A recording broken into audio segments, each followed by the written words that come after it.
Hi friends, ಹೇಗಿದ್ದೀರಾ? ಎಲ್ಲ ಚೆನ್ನಾಗಿದ್ದೀರಾ ಅಂತ ಅಂದ್ಕೊಳ್ತೀನಿ. ವರ್ಣಿಕಾ ಅಡುಗೆ ಮನೆಗೆ ಸ್ವಾಗತ.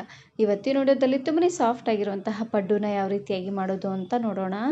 ಪಡ್ಡು ಜೊತೆಗೆ ಈ ರೀತಿಯಾಗಿ ಶೇಂಗಾ ಚಟ್ನಿನ ಮಾಡ್ಕೊಳ್ಳಿ, ಸಖತ್ ಟೇಸ್ಟಿಯಾಗಿರುತ್ತೆ ಅಂತಲೇ ಹೇಳ್ಬೋದು. ಇದನ್ನು ಮಾಡಲಿಕ್ಕೆ ಮೊದಲು ನಾನಿಲ್ಲಿ ಒಂದು ಪ್ಯಾನಿಗೆ ಖಾರವಾಗಿರುವಂತಹ 5-6 ಹಸಿರು ಮೆಣಸಿನಕಾಯಿನ ಹಾಕ್ಕೊಂಡಿದ್ದೀನಿ. ಇದಕ್ಕೆ ಆದಷ್ಟು ಖಾರವಾಗಿರುವಂಥ ಹಸಿರು ಮೆಣಸಿನಕಾಯಿನೇ ಹಾಕ್ಕೊಳ್ಳಿ. ಚಟ್ನಿ ತುಂಬಾ ಟೇಸ್ಟಿಯಾಗಿ ಬರುತ್ತೆ. ಮೊದಲು ಇದರಲ್ಲಿರುವಂತಹ ನೀರೆಲ್ಲ ಪೂರ್ತಿಯಾಗಿ ಹೋಗೋವರೆಗೂ ಚೆನ್ನಾಗಿ ಇದನ್ನು ಬಾಡಿಸ್ಕೊಂಡು, ಅದಾದಮೇಲೆ ಇದಕ್ಕೆ ಸ್ವಲ್ಪ ಎಣ್ಣೆನ ಹಾಕ್ಕೊಂಡು ಫ್ರೈ ಮಾಡ್ಕೊಳ್ತಾ ಇದ್ದೀನಿ. ಹಸಿರು ಮೆಣಸಿನಕಾಯಿನ ಹಾಗೆ ಹಾಕೋದಕ್ಕಿಂತ ಈ ರೀತಿಯಾಗಿ ಹುರಿದು ಹಾಕ್ಕೊಳ್ಳಿ, ಚೆನ್ನಾಗಿರುತ್ತೆ. ನಾನು ಇದೇ ರೀತಿ ಬಹಳಷ್ಟು ವೆರೈಟಿ ಆಗಿರುವಂತಹ ಪಡ್ಡು ರೆಸಿಪೀಸ್ನ ಅಪ್ಲೋಡ್ ಮಾಡಿದ್ದೀನಿ. ವಿಡಿಯೋ ನೋಡಿಲ್ಲ ಅಂದರೆ ಈ ವಿಡಿಯೋ ಕೊನೆಯಲ್ಲಿ ಹಾಕಿರ್ತೀನಿ, ನೋಡಿ ಚೆಕ್ ಮಾಡಿ. ನೋಡಿ, ಈ ರೀತಿಯಾಗಿ ಚೆನ್ನಾಗಿದ್ದು ಹುರಿದಾದ್ಮೇಲೆ ಇದು ಪೂರ್ತಿಯಾಗಿ ತಣ್ಣಗಾದ್ಮೇಲೆ ಇದನ್ನು ಗ್ರೈಂಡ್ ಮಾಡ್ಕೊಳ್ಬೇಕು. ಇವಾಗ ನಾನಿಲ್ಲಿ ಒಂದು ದೊಡ್ಡ ಮಿಕ್ಸಿ ಜಾರ್ಗೆ 1 ಕಪ್ ಆಗುವಷ್ಟು ಶೇಂಗಾ ಬೀಜನ ಹಾಕ್ಕೊಳ್ತಾ ಇದ್ದೀನಿ. ಹುರಿದಿರುವಂತಹ ಶೇಂಗಾ ಬೀಜ. ಮನೆಯಲ್ಲಿ ಹುರಿದಿರುವಂತಹ ಶೇಂಗಾ ಬೀಜ ಇಲ್ಲ ಅಂದರೆ ಮೊದಲು ನಾವು ಹಸಿರು ಮೆಣಸಿನಕಾಯಿನ ಹುರ್ಕೊಂಡಿದ್ವಿ ನೋಡಿ, ಅದಕ್ಕಿಂತ ಮೊದಲೇ ಶೇಂಗಾ ಬೀಜನ ಹುರ್ಕೊಂಡು ಅದಾದಮೇಲೆ ಹಸಿರು ಮೆಣಸಿನಕಾಯಿನ ಹುರ್ಕೊಳ್ಳಿ. ಇವಾಗ ನಾನಿಲ್ಲಿ ಹುರಿದಿರುವಂತಹ ಹಸಿರು ಮೆಣಸಿನಕಾಯಿನ ಹಾಕ್ಕೊಳ್ತಾ ಇದ್ದೀನಿ. ಇದು ಪೂರ್ತಿಯಾಗಿ ತಣ್ಣಗಾದ್ಮೇಲೆ ಹಾಕ್ಕೊಳ್ಬೇಕು. ಹಾಗೆಯೇ ಇದ್ರ ಜೊತೆಗೆ ನಾನಿಲ್ಲಿ ಸ್ವಲ್ಪ ಕೊತ್ತಂಬರಿ ಸೊಪ್ಪನ್ನು ಹಾಕ್ಕೊಳ್ತಾ ಇದ್ದೀನಿ. ಸೊಪ್ಪನ್ನು ಚೆನ್ನಾಗಿ ತೊಳೆದು ಹಾಕ್ಕೊಳ್ಳಿ. ಇದರ ಜೊತೆಗೆ 1 ಗಡ್ಡೆ ಆಗುವಷ್ಟು ಬೆಳ್ಳುಳ್ಳಿ, ಲಾಸ್ಟಲ್ಲಿ ರುಚಿಗೆ ತಕ್ಕಷ್ಟು ಉಪ್ಪನ್ನು ಹಾಕ್ಕೊಳ್ತಾ ಇದ್ದೀನಿ. ಇದಕ್ಕೆ ಸ್ವಲ್ಪ ಉಪ್ಪು ಖಾರ ಮುಂದಿದ್ರೆ ಚೆನ್ನಾಗಿರುತ್ತೆ ನೋಡಿ, ಹಾಗಾಗಿ ಹಸಿರು ಮೆಣಸಿನಕಾಯಿ ಹಾಗೆಯೇ ಉಪ್ಪನ್ನು ಸ್ವಲ್ಪ ನೋಡಿ ಹಾಕ್ಕೊಳ್ಳಿ. ಆಮೇಲೆ ಬೇಕಿದ್ರೂ ಹಾಕ್ಕೊಳ್ಳಿಕ್ಕೆ ನಡೆಯುತ್ತೆ. ಸ್ವಲ್ಪ ನೀರನ್ನು ಹಾಕ್ಕೊಂಡು ಪೂರ್ತಿ ನುಣ್ಣದಾಗೆ ಇದನ್ನು ಗ್ರೈಂಡ್ ಮಾಡ್ಕೊಳ್ಬೇಕು. ನೋಡಿ, ಈ ರೀತಿಯಾಗಿ ಚಟ್ನಿಗೆ ಒಗ್ಗರಣೆ ಮಾಡಲಿಕ್ಕೆ ಅಂತ ನಾನಿಲ್ಲಿ ಆವಾಗಲೇ ಹಸಿರು ಮೆಣಸಿನಕಾಯಿ ಹುರಿದಿರುವಂತಹ ಪ್ಯಾನ್ಗೆ ಇನ್ನು ಸ್ವಲ್ಪ ಎಣ್ಣೆನ ಹಾಕ್ಕೊಳ್ತಾ ಇದ್ದೀನಿ.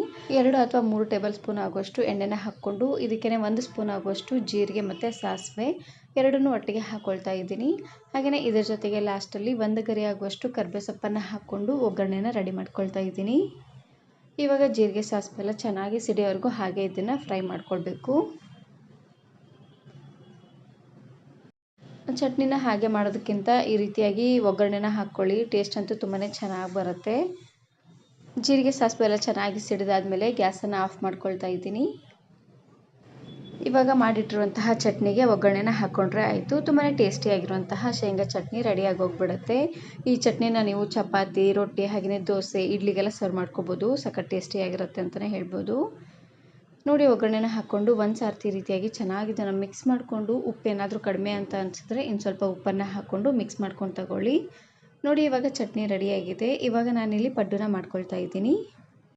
ಪಡ್ಡುನ ಮಾಡಲಿಕ್ಕೆ ಮೊದಲು ನಾನಿಲ್ಲಿ ಪಡ್ಡು ಹಂಚನ್ನು ಬಿಸಿ ಮಾಡಲಿಕ್ಕೆ ಇಟ್ಟಿದ್ದೀನಿ. ಚೆನ್ನಾಗಿ ಬಿಸಿ ಆದಮೇಲೆ ಅರ್ಧ ಚಮಚ ಆಗುವಷ್ಟು ಎಣ್ಣೆನ ಹಾಕ್ಕೊಳ್ತಾ ಬರಬೇಕು. ನೋಡಿ, ಈ ರೀತಿಯಾಗಿ ಹಂಚು ಕಾದಾದ್ಮೇಲೆ ಎಣ್ಣೆನ ಹಾಕ್ಕೊಂಡು ಮಾಡ್ಕೊಳ್ಳಿ, ಇಲ್ಲಾಂದರೆ ಸ್ವಲ್ಪ ಹಸಿ ಬಿಸಿಯಾಗಿ ಬೇಯುತ್ತೆ. ಹಾಗಾಗಿ ನೋಡಿ, ಎಣ್ಣೆನ ಹಾಕ್ಕೊಂಡು ಪ್ಯಾನನ್ನು ಒಂದು ಸಾರ್ತಿ ಈ ರೀತಿಯಾಗಿ ಚೆನ್ನಾಗಿ ಇದನ್ನು ಮಿಕ್ಸ್ ಮಾಡ್ಕೊಳ್ಬೇಕು. ಈ ರೀತಿಯಾಗಿ ಮಾಡೋದ್ರಿಂದ ಎಣ್ಣೆ ಎಲ್ಲ ಕಡೆ ಸ್ಪ್ರೆಡ್ ಆಗುತ್ತೆ, ಪಡ್ಡು ಸ್ವಲ್ಪನೂ ಅಂಟ್ಕೊಳ್ಳೋದಿಲ್ಲ. ಇವಾಗ ನಾನಿಲ್ಲಿ ಹಿಟ್ಟನ್ನು ಹಾಕ್ಕೊಳ್ತಾ ಬರ್ತಾ ಇದ್ದೀನಿ. ಪಡ್ಡು ಹಿಟ್ಟನ್ನು ಯಾವ ರೀತಿಯಾಗಿ ಮಾಡೋದು ಅಂತ ಬಹಳಷ್ಟು ವಿಡಿಯೋಗಳಲ್ಲಿ ಶೇರ್ ಮಾಡಿದ್ದೀನಿ. ವಿಡಿಯೋ ನೋಡಿಲ್ಲ ಅಂದರೆ ಈ ವಿಡಿಯೋ ಕೊನೆಯಲ್ಲಿ ಹಾಕಿರ್ತೀನಿ, ನೋಡಿ ಚೆಕ್ ಮಾಡಿ. 4 ಗ್ಲಾಸ್ ಆಗುವಷ್ಟು ರೇಷನ್ ಅಕ್ಕಿ ಹಾಗೆಯೇ 1 ಗ್ಲಾಸ್ ಆಗುವಷ್ಟು ಉದ್ದಿನಬೇಳೆನಾದರೂ ಹಾಕ್ಕೊಳ್ಬೋದು, ಇಲ್ಲಾಂದರೆ ಉದ್ದಿನ ಕಾಳಾದರೂ ಹಾಕ್ಕೊಳ್ಬೋದು. 3/4 ಗ್ಲಾಸ್ ಆಗುವಷ್ಟು ಅವಲಕ್ಕಿ ಹಾಗೆಯೇ ಇದ್ರ ಜೊತೆಗೆ ನಾನಿಲ್ಲಿ 1 ಸ್ಪೂನ್ ಆಗುವಷ್ಟು ಮೆಂತ್ಯ ಕಾಳನ್ನು ಹಾಕ್ಕೊಂಡಿದ್ದೀನಿ. ಎಲ್ಲನೂ 4ರಿಂದ 5 ಸಾರ್ತಿ ಚೆನ್ನಾಗಿ ಇದನ್ನು ತೊಳ್ಕೊಂಡು ಒಂದು 8 ಗಂಟೆಗಳ ಕಾಲ ಹಾಗೆ ಇದನ್ನು ನೆನೆಸಿ ಅದಾದಮೇಲೆ ಚೆನ್ನಾಗಿ ನುಣ್ಣದಾಗಿ ಇದನ್ನು ರುಬ್ಕೊಂಡು ಓವರ್ನೈಟ್ ಹಾಗೆ ಬಿಟ್ಟು ಮಾರನೇ ದಿನಕ್ಕೆ ಸ್ವಲ್ಪ ಇದಕ್ಕೆ ಸೋಡಾ ಪುಡಿ ಹಾಗೆಯೇ ರುಚಿಗೆ ತಕ್ಕಷ್ಟು ಉಪ್ಪು, ಸ್ವಲ್ಪ ಸಕ್ಕರೆನ ಹಾಕ್ಕೊಳ್ತಾ ಇದ್ದೀನಿ. ಸಕ್ಕರೆನ ಹಾಕೋದ್ರಿಂದ ಕಲರ್ ಅಂತೂ ತುಂಬಾ ಚೆನ್ನಾಗಿ ಬರುತ್ತೆ. ಹಾಗಾಗಿ ಒಂದು ಅರ್ಧ ಸ್ಪೂನು ಅಥವಾ 1 ಸ್ಪೂನ್ ಆಗುವಷ್ಟು ಸಕ್ಕರೆನ ಹಾಕ್ಕೊಂಡ್ರೆ ಸಾಕಾಗುತ್ತೆ. ಹಿಟ್ಟಿನ ಕ್ವಾಂಟಿಟಿನ ನೋಡಿಕೊಂಡು ಸಕ್ಕರೆನ ಸ್ವಲ್ಪ ಹೆಚ್ಚು ಕಡಿಮೆ ಮಾಡ್ಕೊಳ್ಬೋದು. ನೋಡಿ, ಪಡ್ಡು ಒಂದು ಸೈಡೆಲ್ಲ ಚೆನ್ನಾಗಿ ಬೆಂದಾದಮೇಲೆ ಮತ್ತೆ ಈ ರೀತಿಯಾಗಿ ಹೊಳಿಸಿ 2 ಸೈಡು ಚೆನ್ನಾಗಿ ಕೆಂಪಾಗೋ ರೀತಿಯಾಗಿ ಬೇಯಿಸ್ಕೊಂಡ್ರೆ ಸಾಕಾಗುತ್ತೆ. ನಾನು ಇದೇ ರೀತಿ ಬಹಳಷ್ಟು ವೆರೈಟಿ ಆಗಿರುವಂತಹ ಸಾಬುದಾನ ಪಡ್ಡು, ಅಕ್ಕಿ ಪಡ್ಡು ಹಾಗೆಯೇ ರವಾ ಪಡ್ಡು ಎಲ್ಲ ವಿಡಿಯೋ ಶೇರ್ ಮಾಡಿದ್ದೀನಿ.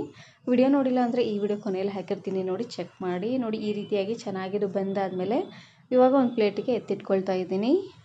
ಒಂದು ಸಾರ್ತಿ ಈ ರೀತಿಯಾಗಿ ಅಕ್ಕಿ ಪಡ್ಡುನ ಮಾಡಿಕೊಂಡು ಶೇಂಗಾ ಚಟ್ನಿನ ಮಾಡ್ಕೊಳ್ಳಿ, ಸಖತ್ ಟೇಸ್ಟಿಯಾಗಿರುತ್ತೆ ಅಂತಲೇ ಹೇಳ್ಬೋದು. ಈ ವಿಡಿಯೋ ಇಷ್ಟ ಆದರೆ ಈಗಲೇ ಒಂದು ಲೈಕ್ ಬಟನನ್ನು ಕ್ಲಿಕ್ ಮಾಡಿ ಫ್ರೆಂಡ್ಸ್ ಆ್ಯಂಡ್ ಫ್ಯಾಮಿಲಿ ಜೊತೆಗೆ ಶೇರ್ ಮಾಡಿ. ಹಾಗೆಯೇ ಮತ್ತಷ್ಟು ಹೊಸ ರೆಸಿಪಿಗಾಗಿ ವರ್ಣಿಕಾ ಅಡುಗೆ ಮನೆ ಯೂಟ್ಯೂಬ್ ಚಾನಲನ್ನು ಸಬ್ಸ್ಕ್ರೈಬ್ ಮಾಡ್ಕೊಳ್ಳಿ. Thank you.